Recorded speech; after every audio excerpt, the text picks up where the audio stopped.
Hi, everybody. Welcome back to the Get Healthy Tampa Bay podcast. I'm your host, Dr. Kerry Reller. And today we have a very special guest, Dr. Michelle Quirk.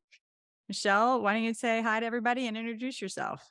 Hey, everybody. Thank you for having me. I am a pediatrician in Philadelphia, and I am a run coach and the founder of my run coaching business, which is called Mindful Marathon. Super excited to hear about that today. So I got you to come on the podcast so we can talk about being healthy for life as you become a runner. Why don't you tell us what you do with your clients and with running? Yeah, I think maybe the best place to start is to say that I was not always a runner. And so if you're out there listening and you're having these thoughts like, I'm not a runner, I would never do that, that's okay. And what I'm going to say applies for you as well. And it doesn't have to be about running. It could be walking, it could be other cardiovascular exercise, but we're just trying to talk about building healthy habits. So 10 years ago, I was a different person than I am now. I had finished my residency at the time, and I was going through a pretty rough time of transition. Just my first attending job and newly married, moved to a new place, studying for exams and things that we have to do in medicine. And my dad was diagnosed with lung cancer around the same time. And so it was just a very stressful time personally and professionally. And I found myself talking to patients one night at work and thinking, here I am talking about exercise and taking care of ourselves, but here I am not really doing that. Like, I don't have a great sleep schedule. I'm really not getting enough sleep. I'm not eating enough fruits and vegetables. I'm getting like no exercise. And so I decided something needed to change. And I started by just tying on my sneakers and going around the block for 5 minutes because I thought, surely I can do 5 minutes. In the past, I would try and go out and run 3 miles and end up huffing and puffing and feeling horrible and red in the face. And like, why would I ever do that again? And so when I started again, I was like, you know what, let's try a different way. We'll do 5-10 minutes a few times a week and see what happens. And the interesting thing is that the more I did that and the more I got into a routine, I really started to look forward to that time with myself. And I think a lot of what I went through with losing my dad eventually, like that was time that I could spend with myself and kind of go through a grieving process of sorts with myself on the pavement. And so I started running and really haven't stopped since then. That was over 10 years ago. And I kind of worked my way up 5Ks and half marathons and marathons, and now I coach others to do the same. So that's how we got here. I really love that story, especially being able to take that time for yourself, right? And to appreciate your dad and reflect back on. I think that is an excellent way to relieve stress and really actually even connect. Like sometimes when I'm running, I'm really tuning into my thoughts and all the things that have happened and hoping that everything will be better and setting goals. And then I really liked how you said the first thing you did was just put your shoes on and go around the block, right? That's the best way to start a new habit. Yeah, you don't need any fancy equipment. It's not all that expensive of a sport, but try telling that to my husband now when we're like flying around to these destination races and planning vacations around the race. But at the beginning, it was not. Yeah, It it was quite doesn't have simple. to be expensive, right? But Exactly. it can be. Yeah. Yes, yes. Races add up They do. But yes, a pair of running sneakers and some workout attire is probably all you need. for sure. So, what was the next step? How did you get going? How did you decide to coach really? Yeah. So I was running pretty consistently for maybe 5-6 years before I actually worked with my own running coach. It never occurred to me when I started running that there were running coaches for amateur runners. Like I was thinking more of a coach in terms of like a cross country team or a track team or for elite runners or people qualifying for the Boston Marathon. I did not loop myself in with any of those people. And so I thought, surely there is not a coach for just regular amateur, slow jogging people like me, but I was very wrong about that. And when I started working with my coach, I made so much progress in such a short amount of time. And I found my consistency got better, my race times got better, like everything got better with the sport. And it sort of lit more of a fire to do more in the sport of running. And I started reading a lot more about run physiology and like how a training cycle is structured. I really went a little nerdy on it and read all about it. And I'm sure at some place along the line in medical school, we learned about run physiology, but I didn't pay much attention at the time. And so it didn't apply for me personally. So then I sort of dove in there. And after I ran my first marathon, I feel like I came back from that race as like a running evangelist. And I was like, it was so amazing. Everyone should go and run 26 miles. It will change your life. I'm sure people did not want to hear it as much as I was talking about it, but that's really what sparked the idea. So working with my own coach, and then after I ran this marathon, I was like, I have to bring other people along with me on this journey.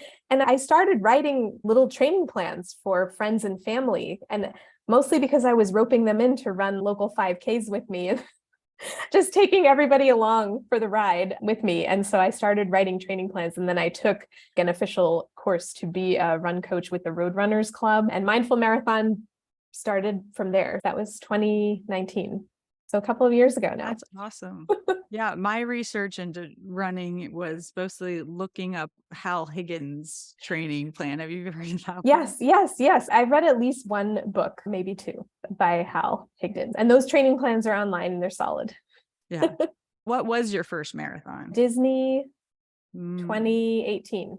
I think those Disney events are yeah. really amazing, and that can definitely lure you into wanting to do this for like a career or side career. So obviously having a coach gives you consistency, like you said, better times, and I'm assuming accountability, but how does that work? Was the coach running with you, or is this a virtual thing, or how did that work? Yeah, I think it could be either. So my coach lives in Wisconsin, and so it was all virtual, but there are definitely local coaches who will run with you. A benefit of that is that if you can run together, the coach can look at your form and your stride and kind of make corrections in real time, which is very helpful. So I intended, when I started Mindful Marathon, to have local clients and then also do some virtually. And then the pandemic hit like shortly after. And so I do have a couple of local clients and colleagues and friends and family who live close to Philadelphia, but the majority of my business is virtual. I use a platform called Final Surge to write training plans, and there's feedback in there, like the athlete can see the workout and then they can give me feedback on it, and we can have sort of like a text conversation in there, and we do coaching calls over Zoom. So it was sort of a necessity in 2020 to go virtual, but in the future, I would love to go back to the original idea, which is to have a local run group. Stay tuned. Yeah, for sure. I love that you said athlete, right? It definitely labels them as an identity that they're going to be running, and they are an athlete. I was even saying earlier how I didn't really consider myself a runner because I wasn't in the mindset of it. But I think that really helps put them in the mindset and makes them motivated. So yeah. Great. All right. So you have a virtual coaching business for now. COVID hit, and now you're doing really well with virtual coaching. And I know you said you do coach people out of Florida and do the Disney races, right? Yeah. Disney races hold a special place in my heart. I mean, I loved Mickey before I started doing the races there, but that was my first half marathon too. The first half was in Disney, and my mom and my mother-in-law, I got them to agree to do that with me. This is what I do. Like, this sounds like a great idea. Would you like to join? The Disney races are super fun, and there's a lot of them. So there's definitely a theme weekend for everyone. But yes, I have clients who love running Disney races. So happy to help with that.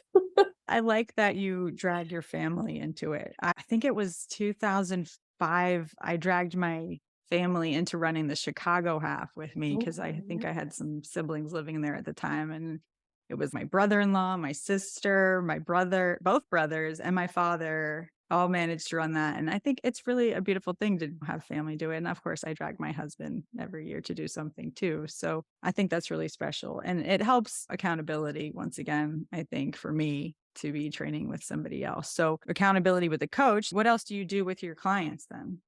Yeah, so I've done some run groups before. So there's a beginner group that I coach called Ready, Set, Run. Everybody has their own training plan, and then we come together for group calls to kind of talk through basics of physiology and training and things like that, nutrition, hydration, sleep, like all of the things that go into training. Right now, I have a half marathon group. All of the members of the group are actually running different half marathons. So everyone has a little bit different timelines, has their own personalized training plan, but then we come together for group calls. So that's what I do with the groups. And then I also have a number of one-on-one clients where we get on a call like this, like Zoom, a couple of times a month, and then everybody has their own training plans. Usually a weekend for me, one of the weekend mornings, I spend over coffee or tea kind of writing training. I get into the zone and write training in blocks, but I enjoy that. It may sound boring and kind of weird, but yes, I enjoy that. So that's a weekend morning for me. But we do most of our coaching over Zoom. And then within the platform where the training plan is, there's a lot of information in there and feedback between coach and athlete. So that's how that works.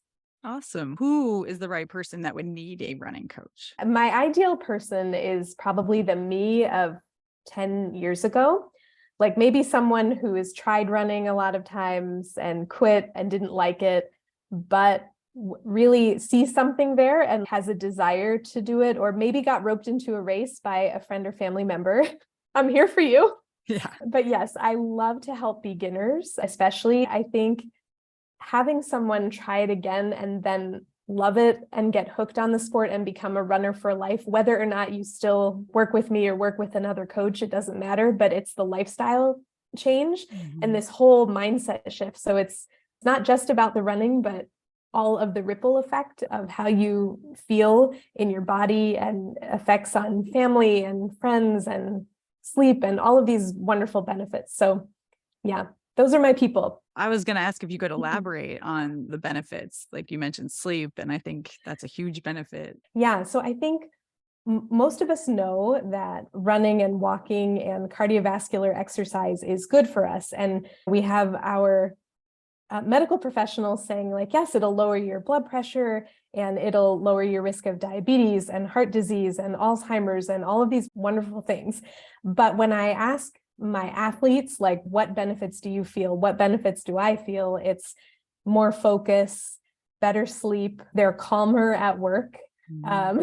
They're calmer with their family members. They get less stressed over small things. There are days when I don't run. I don't run every day, but I do notice if I run in the morning, the day seems to go much more smoothly. I'm a little less reactive to things and I'm overall calmer from all of that dopamine being released probably. And I'm definitely less anxious. Like on a day when I run, I can notice that. And my sleep, it's just so much better than starting a regular running routine. So you've got all of these research studies to show you the medical and health benefits of cardiovascular exercise, but then how you feel in your body is really what people notice the most. Yeah, I also think that you kind of get that wellness feeling and you want to be healthier too. Like, I don't know why, but sometimes after a really good run, I'm craving a grilled chicken salad, which sounds ridiculous, but you want to eat healthier food to fuel your body too. And I know we were talking about that earlier, but I truly believe that when you're exercising in a good way, you want to also treat your body right.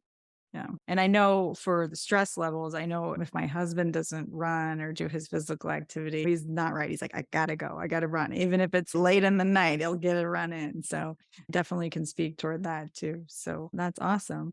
Well, you mentioned about new habits and just kind of putting your shoes on and walking out the door. Is that basically how you help people get started, or are there any other habits that you help create? I know we probably touched on that already, but Yeah, I think to start creating a new habit, there's a couple things you can do to set yourself up for success, like some mindset techniques at the beginning. So you don't even have to actually get out of your chair for that part. But I like to have people think about their why. So why do you want to create this new habit, whatever it is? And just take maybe 5-10 minutes with yourself and journal a little bit. And whatever your first answer is, try to go to maybe the second or third answer before you settle on something, like to really drill down your why. I think if your why is important enough, it does help with accountability and getting out of bed in the morning and tying on your running sneakers. So the first step is finding your why. And then the second one is sort of a time hack, if you will. So a lot of people are very busy, and if we don't plan for the activity, it tends to not get done. And so I have people look on the weekend, like look at their week ahead, maybe take 15 minutes to do this and kind of pencil in on the calendar all of their obligations, whatever that is, work and getting kids to school and doctor's appointments and childcare and all of these things. And then you look at these pockets of time like, okay, where could I fit in a walk? Is it best in the morning, maybe over my lunch hour, maybe first thing in the evening, and just pencil those in. It doesn't mean that you have to stick to it 100%, like things are going to come up and that's okay. But if it's on the calendar, for me, it tends to get done. And I still do that now when I look at my week ahead and my training plan, and I kind of pick where are these runs going to fit in the best so that I can get them done. So yeah, planning ahead is key. So finding your why and planning ahead. I like that. I had never thought of considering journaling for reasons of why running, but it could work for anything really. Like Yeah. when I talk to people with weight, I do talk about journaling. And then, like you said, once you pencil it in, that may become your habit for sure. I do that too. And I usually run first thing. And if I don't, it doesn't get done. But I Yeah. will look at a Sunday, because Sundays and Wednesdays is when I run. If I look at a Sunday and I know there's something early we got to do, and as a family, then I'll either get up earlier or I'll be telling my husband, make sure I run later because, I'm not going to do this. Like if it's a big day at like the zoo or something. Yeah. So a little bit of accountability for that helps me too. Yeah, I was thinking you can still be flexible with yourself, but it just helps to have it in there. Like sometimes I switch mine around for weather. Like if it's going to be pouring down rain, I might switch. If that's my long run was planned for Saturday, but we're having horrible weather and Sunday is nicer, I just flip it. Like it doesn't mean that you have to be rigid about it, but it just tends to happen more if it's written down. I do the same. Yeah, that's a good point. I was planning around hurricanes earlier last year. Yeah, exactly.